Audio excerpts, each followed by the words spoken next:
Here it is again.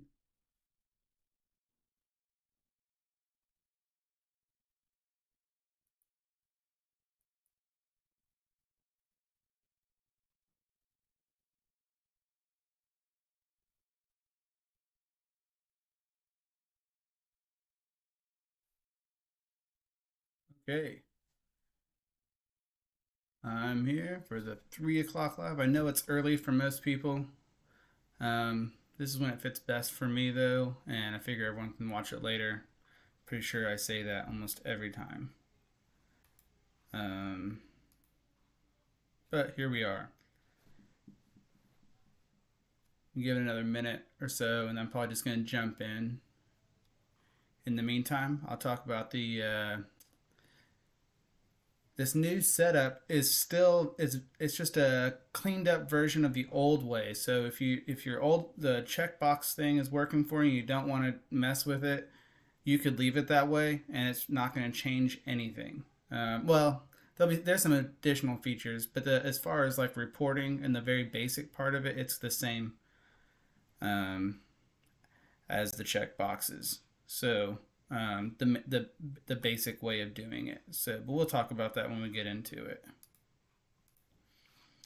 So, to get into the new tips feature, you're going to go settings and payment preferences, and then you can come over here and click tips, and it takes you down. Okay.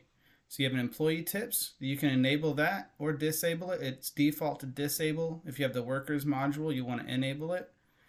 And then if you want to put it on your page, you just click the quote request and the quote confirm. You can choose either or both of them, either way. And then you can put your percentages in here. You can only do percentages. There's no um, dollar value. So I stay low because we're kind of high ticket people. So I'm just going to do something like that on the off occasion. Okay, so this right here, this is going to show up on your website, on your checkout page. We'll go to the checkout page. This is what it looks like. So you come down, event details. Where is it at?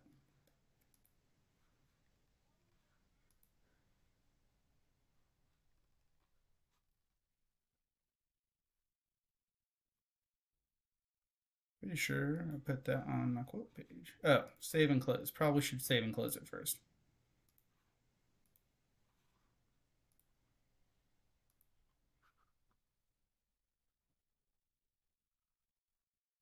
So now you have it down here, see 5, 10, 15, 20.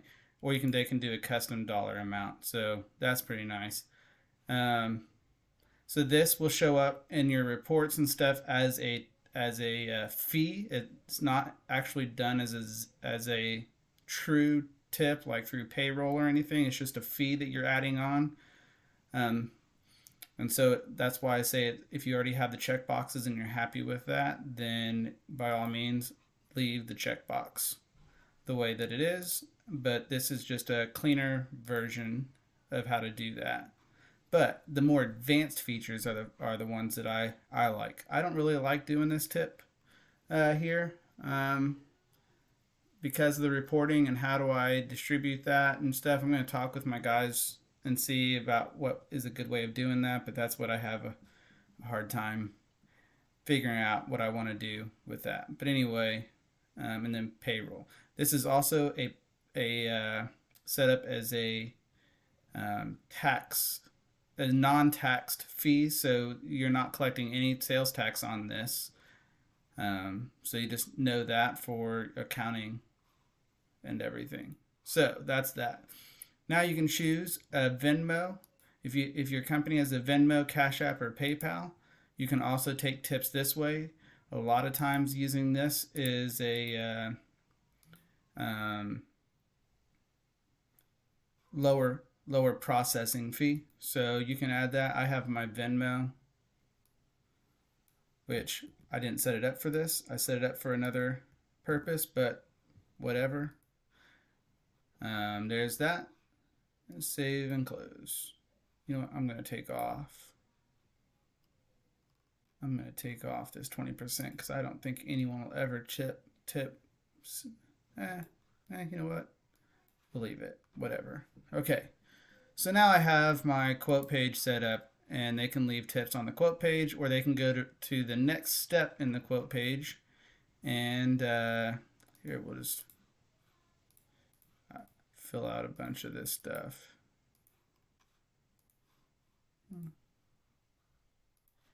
So you guys can see it.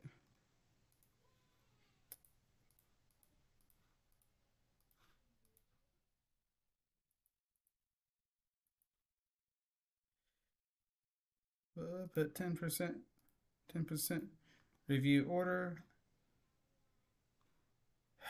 Dagnabbit. I hate when I do that.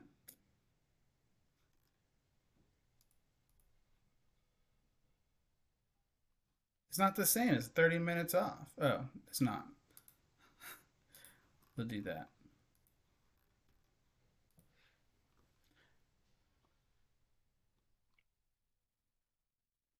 Okay, so then if they don't leave a tip there, they can also click here and add the tip before they place the order. So then they can place the order, check out with the tip and everything. So that's kind of neat, and just normal processing cleans it up quite a bit. So then the next area that I'm going to do, and this is what I'm a big fan of after the fact tips. I mean, maybe I'm old school. I know people are getting used to doing it beforehand, so it's not a big deal. But I like after the fact. So we're gonna set up an email. Let's go to email. I'll probably end up doing a text later, but not everyone has IO phones. So I'm just gonna set up an email for everyone else that can do it. I'm just gonna call it. I don't know.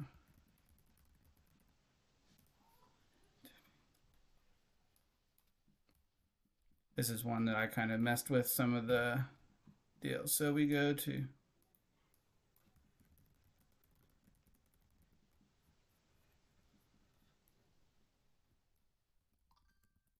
okay, I'm not good at writing seventh lines. I don't do emails very much. It's a horrible thing. So don't do my headlines.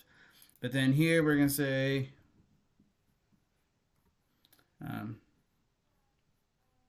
I don't know what even a good way of opening stuff. I'm very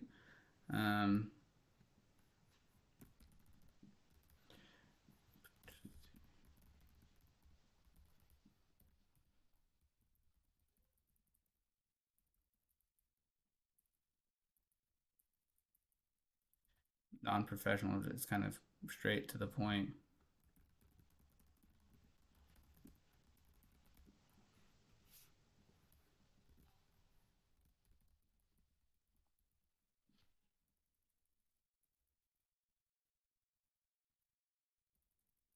I'm going to tell you, this is probably not the best way to word it. Okay, this is just going to be for this tutorial. I'm probably going to come back and change it.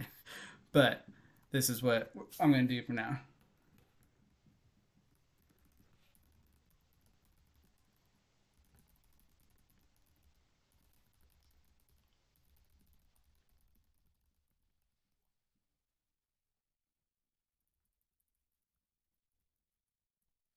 Okay, so I'm going to tab a couple times.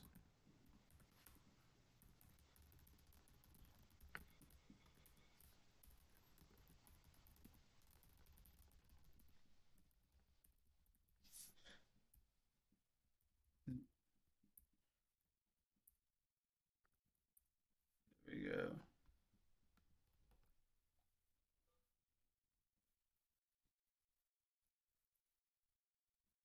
I can say us. I'm going to do this a lot. Just leaving a tip below.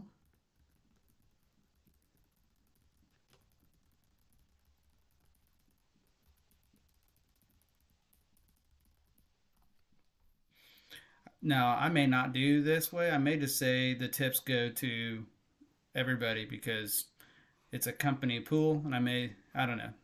That's what I'm not sure about. But anyway, So we got that. So now what do I put down here? That's when we go to the settings and template variables. And so here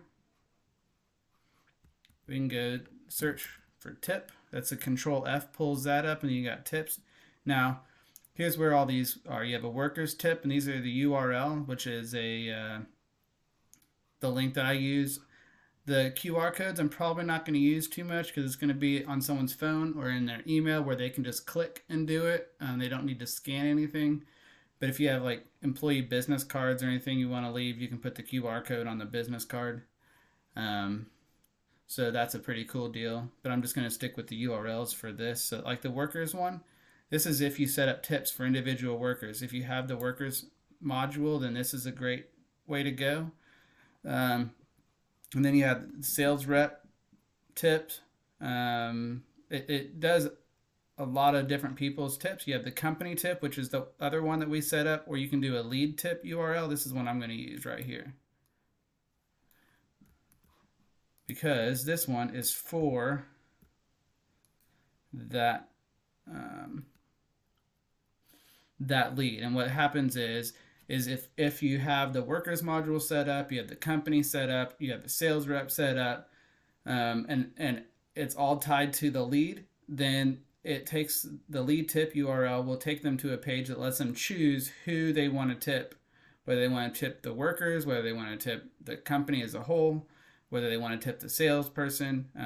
They get to choose, and I kind of like that idea that I get to change all that. But just for the sake of this I'm going to add in these other URLs so you guys can see what they all look like, what the pages look like. I'm going to do this here.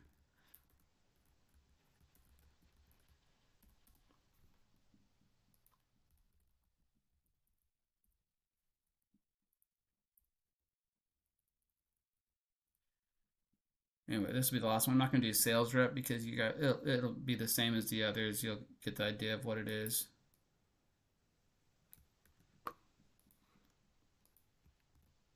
Oops.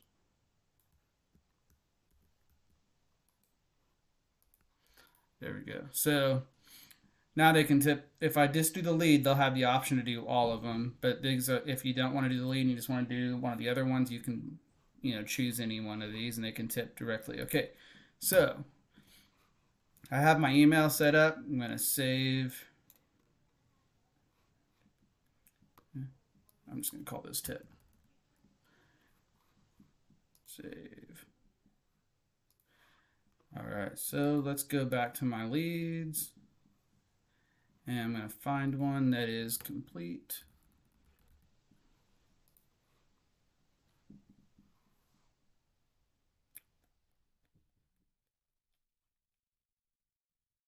We'll go this one. She just got shares, whatever. Okay, so now I can pull up my email. And I can pull up my tip. And it pulls in these different URLs. I turned my shortener off, so we're just gonna. You can also use these URLs as a link, and so you're not having the whole deal. You can say, just use the word tip and then highlight it, click the link, and put the URL shortcode. Will be cleaner. That'd probably be better. But anyway, so we go. So if we're on the lead one. So see, now they have the sales rep as my wife, or the company. Those are the only two things I have set up currently. Because that'll probably be, this one right here will be the one that everyone uses. Well, can use. If you have workers, then you'll be able to do the other ones. But so they can click on this and they can tip the company's Venmo. See, I have that Venmo set up. If you have your Cash App and PayPal set up, it'll let them tip that way as well. I know for me, Venmo is like 1.9% and something processing, so I get to see more of my tip than if it was on the credit card.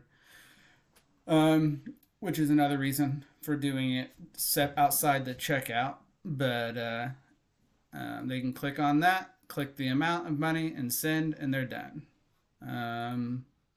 If we go to the company one, I believe it just takes it to it just takes you to that page. So there's, you see how there's different, there's no workers, so it doesn't really matter here. It's because I didn't assign a worker to it. It was just a pickup. Let's see if we can find a different one.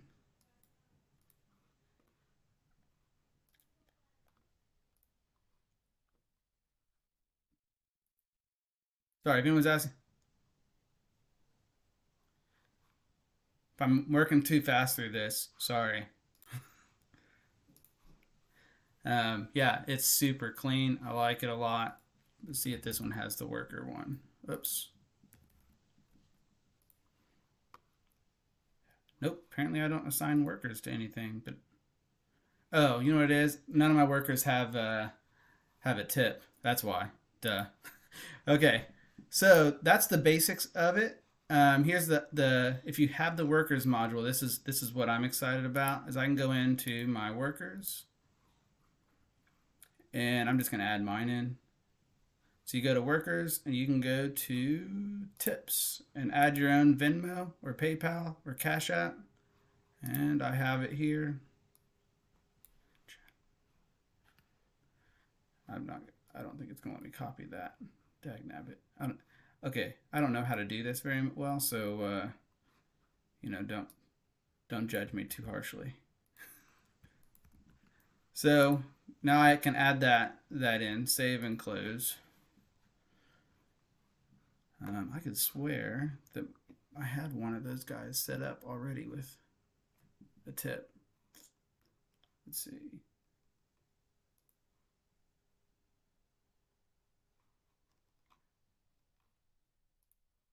Yeah, he has it. Okay, so here's what's cool is so this completely bypasses the company's obligations to report tipping because it just the customer's not tipping the company. Like if you're at a restaurant where you're leaving a tip for something and you have to report it, it's just going straight to them and they can report or whatever. So it's between them and the customer, not or Venmo, whoever.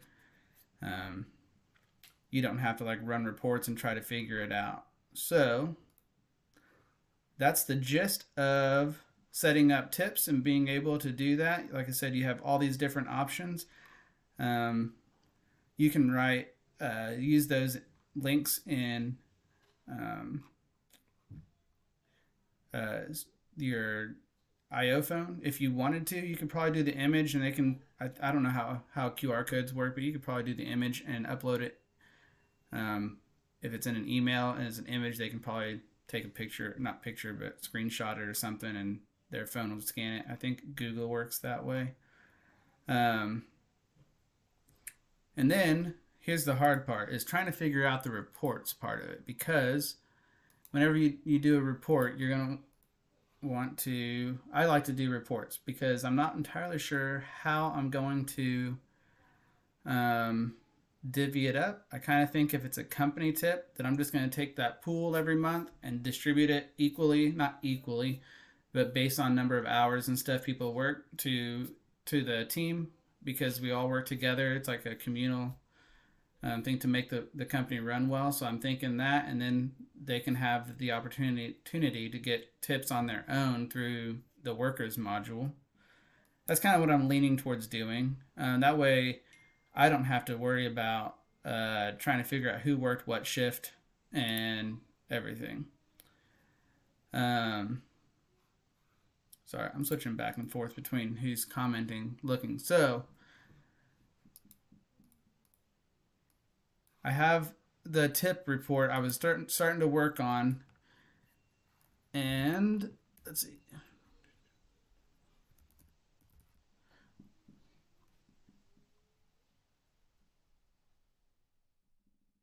Shift worker names. We're gonna say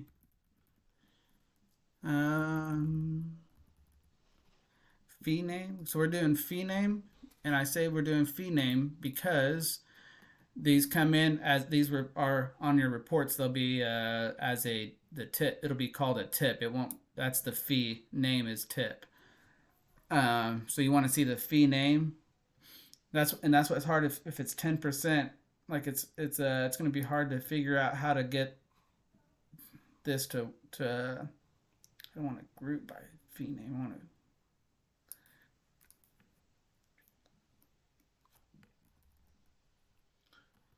fee. I'm not even sure what half these are, so sometimes I go in and I add several of them and just to see what they'd pull in. And this is really hard because I haven't had any tips made yet to do. So I may save this for another video, and whenever I get some tips, then I can go in and create a real report that I know works and pulls the information that I want. That's probably what I'm gonna do. So that's kind of useless information. I, I'm not gonna do it this way because sometimes the reports can be a pain. Um, that's the gist of the tips. It's really easy to set up. I love the workers deal. Here's the other thing I love about workers. Okay, check this out. If you go into a worker, this is a whole different video, but now you can do a profile image. So you can take a picture of your employee. I'm going to add an optional field. If I don't have it yet, I'm going to add an optional field of about that employee. And then I'm going to send out the day of the event. I'm going to send out an email / text with a name and picture of the workers going to that delivery, because these people are going to individuals' houses and stuff like that in people's backyards. Especially for us, we go in people's backyards all the time without anyone being home, and so they'll be able to see a picture of who's coming and be able to expect that. So I'm pretty excited about the ability to do that. I know when I hire an HVAC guy, I get that type of stuff all the time. So I'm going to be building that out quite a bit. So anyway, I think that's pretty much the tips. If there's any questions, maybe I can help. I think I covered everything. Kind of thought it was going to be a little longer than that.